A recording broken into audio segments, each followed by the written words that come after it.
This is Jeremiah. Welcome to New Covenant. We're rejoicing in the Lord with the fervent love of Jesus Christ, and that brings love joy. And that brings me to my first lesson of the day. We're going to look at agape. We're going to go through quite a few of these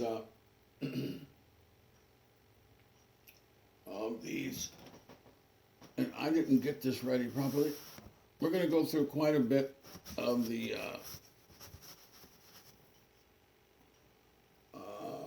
playlist today, okay? We're going to look at 1st and 2nd Corinthians in a popcorn style, and then I'm going to get into Acts, but I don't think I'm going to do that today. So we're really motoring here, and we're doing a good job. We're going to bounce around a little today. Tomorrow will probably just be devoted to the book of Acts, and Corinthians and Acts are two books I'm going to bounce around. 1st and 2nd and Acts. Both of those three books, those three books, we are going to bounce around, okay? And I will get to those books verbatim probably in December or January.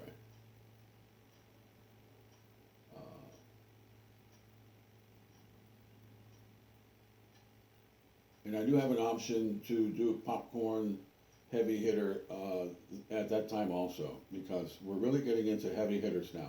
In other words, we're going to start reading your Bible, listening to the Bible, of course, and we're going to audio, and we're going to focus on a lot of heavy hitters, and we're going to have a quick vocabulary lesson and contextualization. That's all I'm going to do from now on. Now, until then, I'm going to do a little bit more in-depth. We just went to Ephesians and in-depth, and we're done with Ephesians for eternity as far as in-depth. You can click that on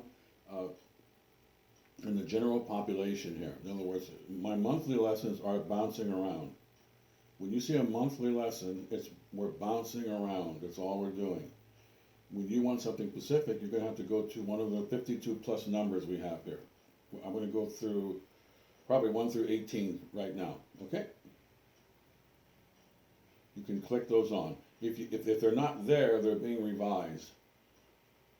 And we will only talk about them conceptually without without any videos available, okay?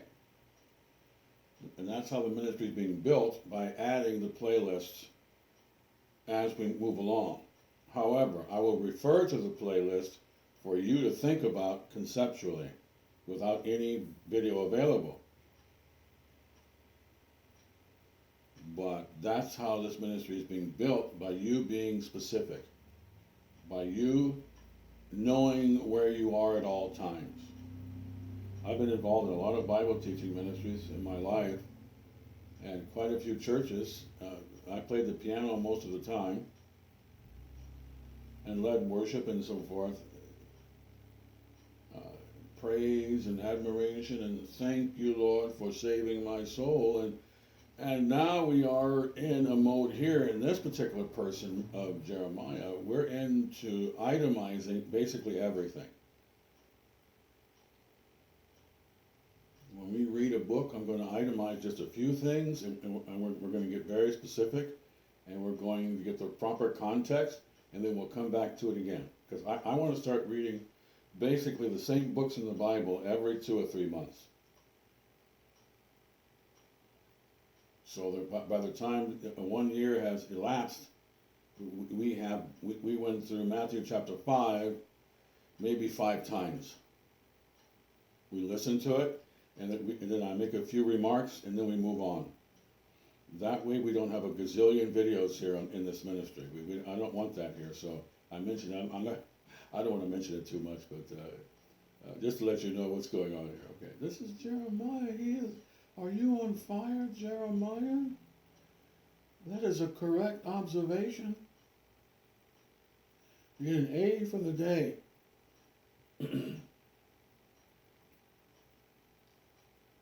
Yeah, I have a lot of Amish people living around me here. This is a city. They don't live in the city too much, neither do the Mennonites, but there's a lot of them around here, and we really love these people because they are the backbone of this country, because they've devoted themselves to righteousness, very little entertainment, work, and go to bed. You know, the Abraham Lincoln, you know, the old people here, the William Penn, put on a hat, go advertise, churn the butter, and go to bed. The people that are destroying this country and this world, they don't do that. They sit up all day long, as the book of Psalms and Proverbs and other scriptures say. They wait up all day long. We just looked at Isaiah, where people sit up all day long and they lay in wait to destroy you. That's what they do. They sit around and wait to destroy you.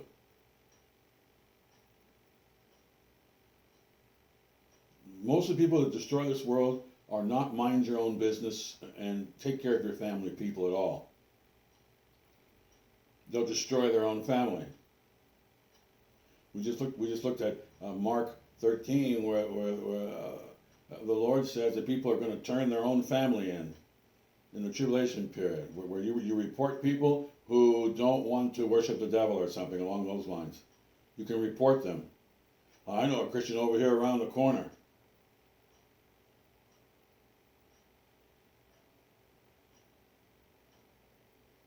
People who just can't mind their own business. As they say here in America, or where does it come from Britain, or in the English language, we are sufficient unto ourselves. And people who destroy the world, they're not sufficient unto themselves. Otherwise, they'd mind their own business. The Illuminati, you know, these people who that attack people and put them in cages, and all of this trafficking going on of humans and children and stuff. These people don't mind their own business. Abraham Lincoln chopped wood and went to bed. That's what he did. He read a book, he chopped wood and went to bed. That's called minding your own business. The devil doesn't mind his own business. The Bible says he accuses people in the courtroom of heaven. Why doesn't he mind his own business? You know, why don't, you know, these people around in this community here who are the backbone of this country, the salt of the earth, these people mind their own business. You see them at the grocery stores.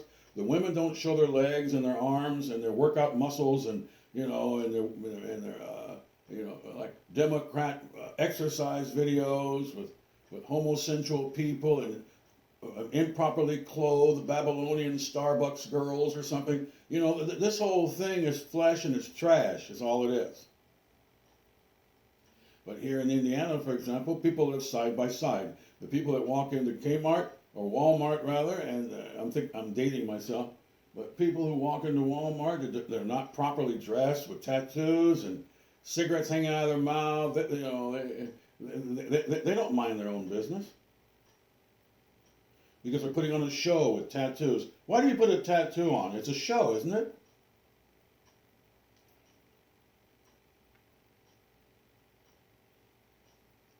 These people who are properly clothed, go in the store, mind their own business, get some food, go home and eat, and they go to bed early, and they get up and work.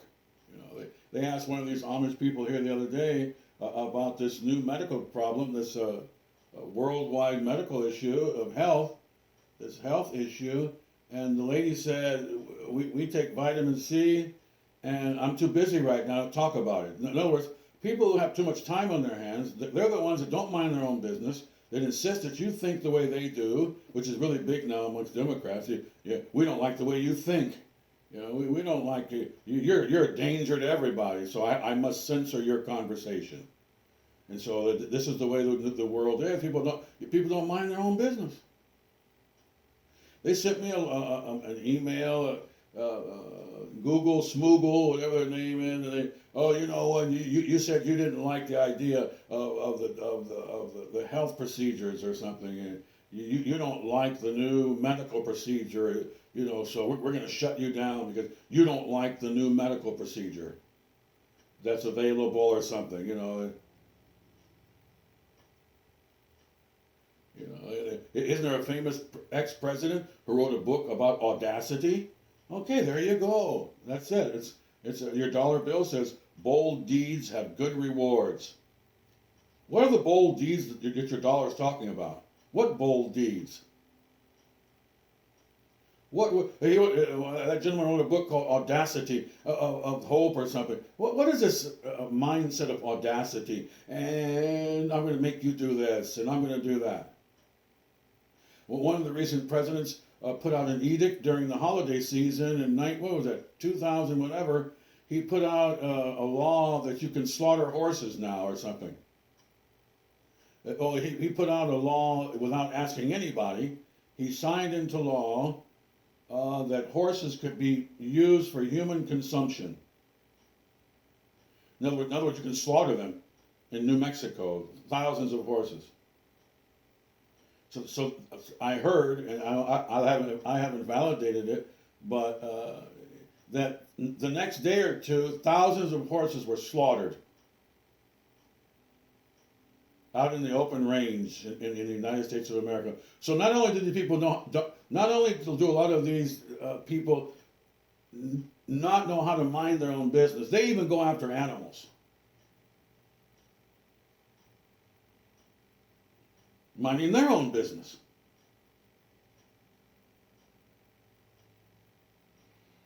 And they're not happy until they blow up some mountain or some river, some stream. One of the recent presidents here said he was going to destroy the Nordic pipeline that had gas in it. He promised it. What was that? How long ago was that?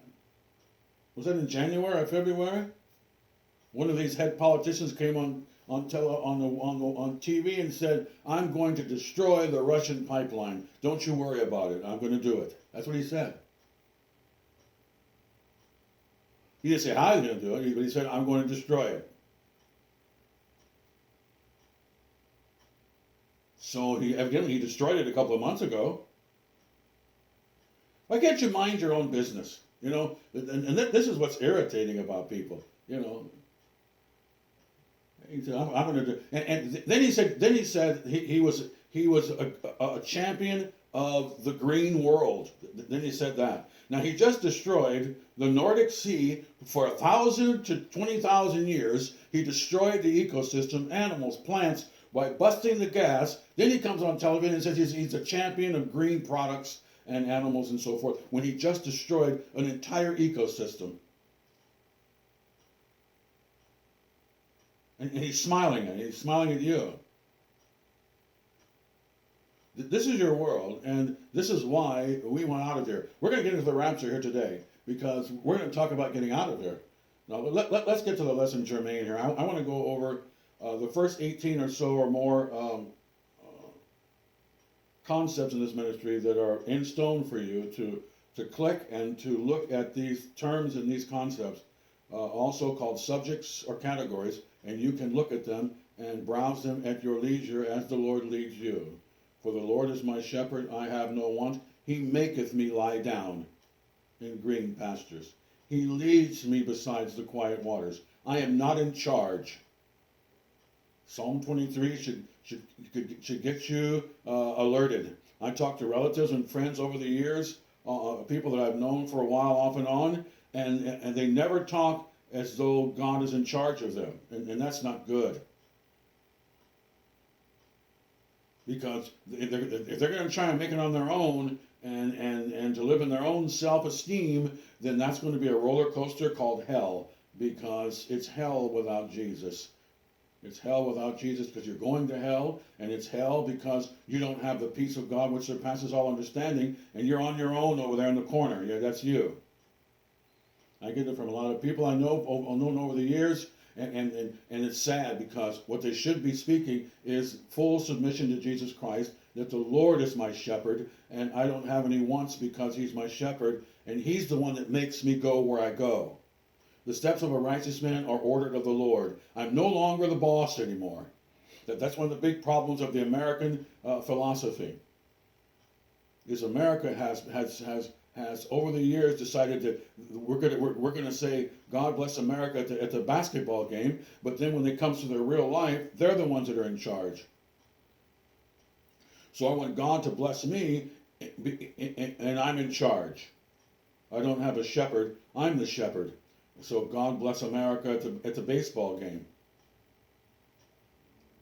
Oh, beautiful for spacious skies, for amber waves of grain, and I'm in charge. That's what's happening here. You know what it is? It's Babylon, and it's Catholicism, where originally in 4th century A.D., 1600 years ago, they started the so-called church synagogue, where they had everything in the church: statues, Mary's flying across the room, worship her. Oh, there's another statue over there. Bow down to the animal. They had an animal over there in the corner. Go kneel down to that animal, and that's what they started. Then they come on television and somebody say it's a church too. It's a church, it's a synagogue, we're Christian, but we're not Christian, and that's called confusion.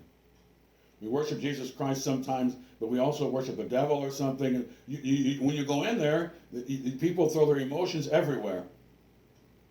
They throw their devotion, their emotions all over the place. That's called a harlot. That's why it's called the great harlot, because they're very, very big on worshiping anything and adoring anything, no matter how filthy it is, no matter what it is. Revelation chapter 17. And John was amazed at this harlot that rode the beast. In other words, all the energies and the armies of the world, United Nations, the great harlot is the one that basically controls them. They've given control to the Pope, so to speak. When you go into the UN, there's a big giant statue about as big as Mount Rushmore. What is that statue? Do you know what that statue is? Yes or no? It's the Pope.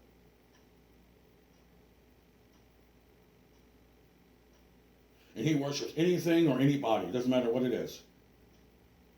The other day he picked up the Quran, and the Quran has 100 messages to burn and slaughter people, point blank, straight up. And he grabbed the book and he said, "Oh, it's a great book," or something. This guy, everywhere he goes, he throws his emotions and love to murderers. Doesn't matter what it is. He just loves it and he worships it. It doesn't matter what it is. And this is called confusion. And that's why America is very similar to the Catholic synagogue, because they throw their emotions everywhere. When I was growing up, they used to make all these commercials, and still do, where the person comes on and says, "I love chocolate. You know, I love my car. I love my dog."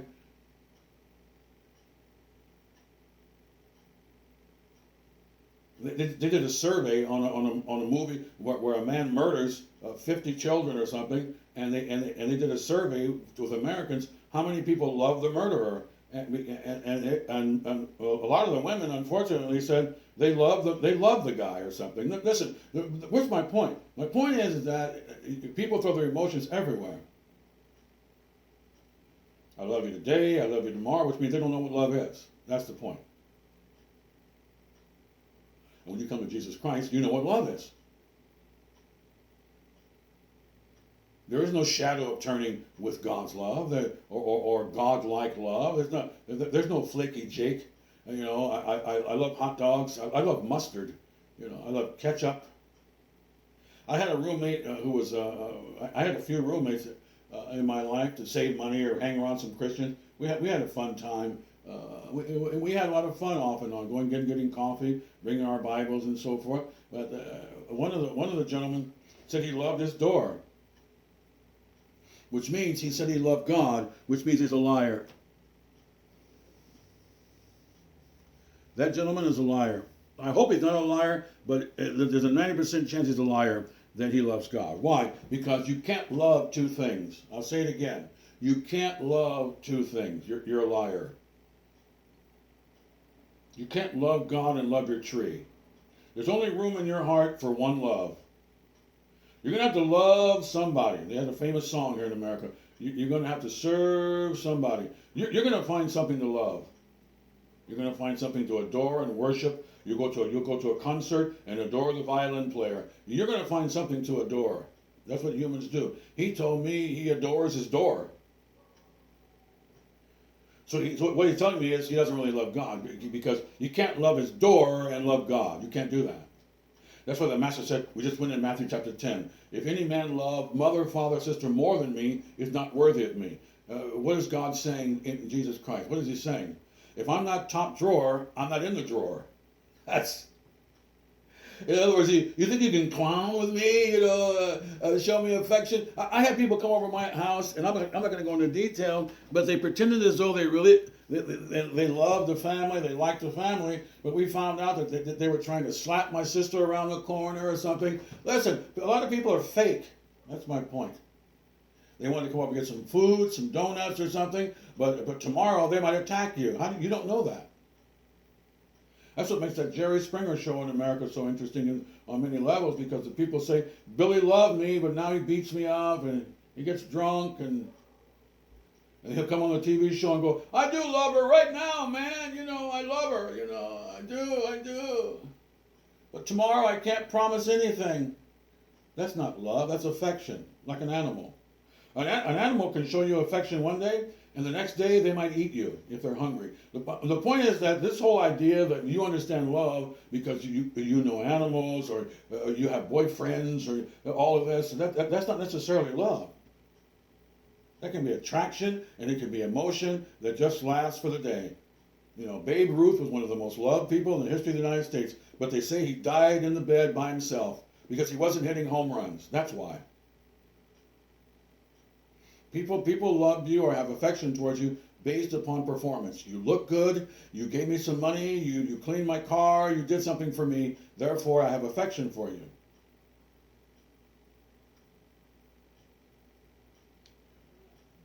In America, unfortunately, it's turned into a place where everything is performance-oriented and, for the moment, fleeting emotions. That's very unfortunate that that's the way Americans have turned out that they are. When I go to Walmart, all I see is people who throw their emotions all over the place. They have affection for their relatives one day, the next day they might attack them. Because that's the way of the world. When you come to church, you're supposed to run into people, and you should if you go to a decent Protestant church where people are going to be very consistent with you, and there's going to be no shadow of turning with them, and they're not going to show you their tail feathers. Let's get to what I want to get into today. Let's go. Now, the first thing I want to talk about today is agape, and that's high love and high intelligence. And I call it high intelligence and high love, and we have some terms that we might go through on a regular basis here as to what this agape love is, because that's the goal here. The goal here is, number one, in this ministry, in playlist here for you to check out if you want to go through that playlist. It is a discussion of love, and what does it mean? Why is it the big enchilada here? First of all, what is it? And then, why is it so important? Because you're a shell of a human if you don't have it. Because you have a heart inside of you, and if that heart is not pumping, then you're a shell, you're a robot. Most of the people I run into, they're robots. In college, most of the people I ran into were robots. I have information about this. I don't know God, and I don't love people. I have affection for people, but it's based upon whether or not they agree with me, and so on and so forth. I ran into a lot of homosexual people in college, a few of them, and they were very kind towards you until you told them that they were perverted. Then all of the sweetness is out the window. People are sweet with you as long as you agree with what they agree with. What if they agree that evil is good? What are you going to do?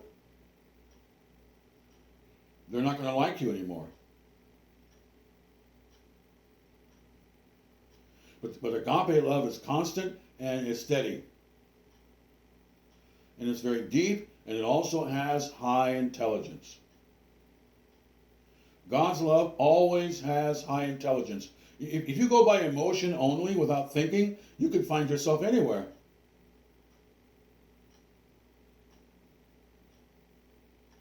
It's kind of like getting married to somebody, and you married them, but you never ask them, do they believe that thou shalt not murder? They may have shown you tons of affection during the wedding, but all along they plan on probably maybe killing you or something. I'm speaking in hyperbole here, but these kinds of things actually exist. Yes, they do. That's why we speak Ten Commandments and things. You can find out who you need to hang around. Just start speaking the Ten Commandments.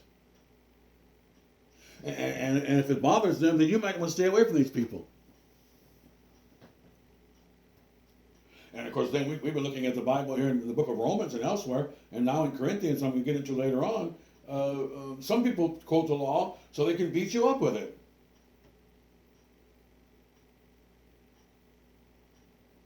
I'm going to attack you if you're not perfect.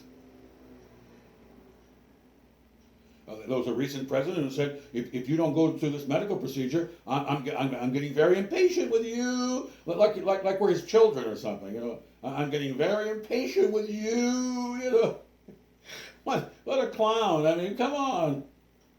This is how lame things are around here recently. I'm getting impatient with you. You know, you better take this medical procedure here. He's basically threatening you. Is what he's doing. Yeah, he has the audacity to threaten you. And not just on one level, on a few levels. But let's get back to agape. I got news for that politician. I only have one father. That's all I have. Now we submit to the laws of the land, but we don't listen to everything a politician says. That's not what Romans 13. We just went through that. That's not what Romans 13 teaches you to do whatever the government says.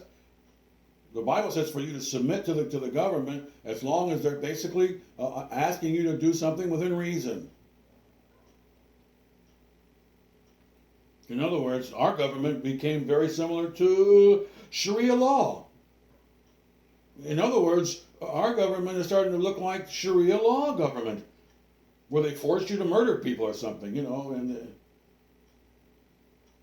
they teach children that murdering Jews is a beautiful thing. That's very popular in the Arab world, unfortunately.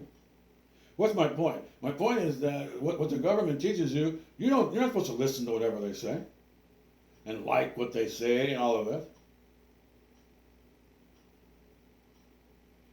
We honor the government, but to a point whereby as long as they're not going freaky deaky, and we Americans have been spoiled with a government that doesn't really bother you and tell you to do wicked things and things that are not necessarily good for you. But recently, it's obvious that the recent government and leadership has become some sort of an oligarchy whereby that they're forcing things on you and stuff. You know, they just passed out, and I'm not going to get too political, but we're talking about power right now and love and people who really love you and care for you. And people who order you around, they don't love you. People who give you space, those are people who love you. The people who are, they're walking in God's love. The people who give you space and who are not going to be overbearing on you.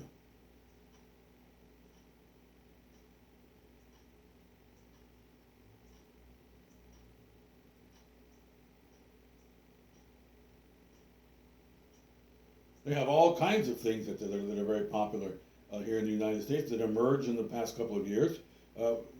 We've never had politicians tell you that, I'm 68 years old here in America, we've never had politicians tell you to do things that are questionable or, you know, you better do this or we're going to arrest you. And it's obvious that it's some sort of emerging power figure of power with politicians and people who have Green Party power, you know, and all of this. I mean, they just passed a law where they're trying to shut down the electrical grid here because they're polluting the air too much, they say. So they're going to shut your electricity off. Some of these politicians have just passed some of these new laws. Now, whether they go into effect or not, I don't know. And of course, we don't worry about anything. Worry is a sin. We trust Father here. Father's not going to let too much go by here. We're very confident in that. However, it doesn't mean that we may not experience a lot of fluctuations in the powers of evil. That's not the point, right? We can experience the evil of the day is the sufficiency thereof, Matthew chapter 6. But as far as whole hog evil, no, it ain't going to happen. We're not going to experience whole hog evil. The gates of hell will not prevail against the church. Never. You might wipe 10 of us out, 20 of us out, but you're not going to wipe out the church. Now, when the rapture comes, then all of these things you're looking at right now, they're going to go whole hog. That's what's going to happen. They probably will start shutting down electrical plants because the Green Party says that you can't have any electricity right in the middle of a storm, of a snowstorm. You can freeze maybe to death or something. Did the person who put that edict out think about you? That you might freeze to death or something? I mean, what would people do in the South here? This is the worst summer in the history of the United States, basically. What would they do in Texas and Arizona without air conditioning? Half the population would be dead. And yet the president and some of these people are threatening you, the power plants, because they're polluting. And so what are they? They're green terrorists. And they don't know what God's love is by threatening people. Oh, the squirrel's going to die, so we better make sure that you don't have heating in your home or something. This is called wacky Babylon. It's confusion and it's idiotic stuff. Imbecilic narcissist is what we have on your hands. If I can coin Baudelaire, imbecilic narcissists.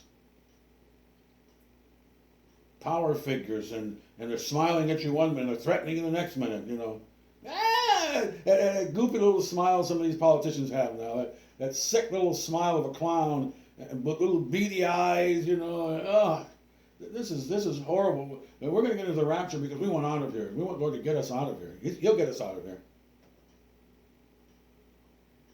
God's will for you is sanctification. He knows that you love truth and that you're a caring person, and He's going to put you in an environment of people who think the way you do. And these politicians, or whoever they are, we're not going to mention names here, because why pick on one of them when there's thousands of them? My point is that pretty soon you'll be separated from all of them. Gang members down south who murder for drugs and don't want to get a regular job or something. All these people you'll be separated from permanently. That's the point. But I just heard a newspaper article situation. What was that? Some journalist who said that they just passed a law that if a power plant has too much power, they're going to shut the plant down, or if you don't shut the plant down, they're going to come with you with guns or something, and of course they gave the IRS 50,000 machine guns here recently, and with exploding bullets or something. Okay, if you can't see what's going on here, this is absolutely sickening, all of this. These people don't know the God or the love of God. Yet they'll come on television, the same people who are doing all of this, they'll come on television and say that they're Christian or they believe in God or something, and they'll sing God Bless America and salute the flag or something. When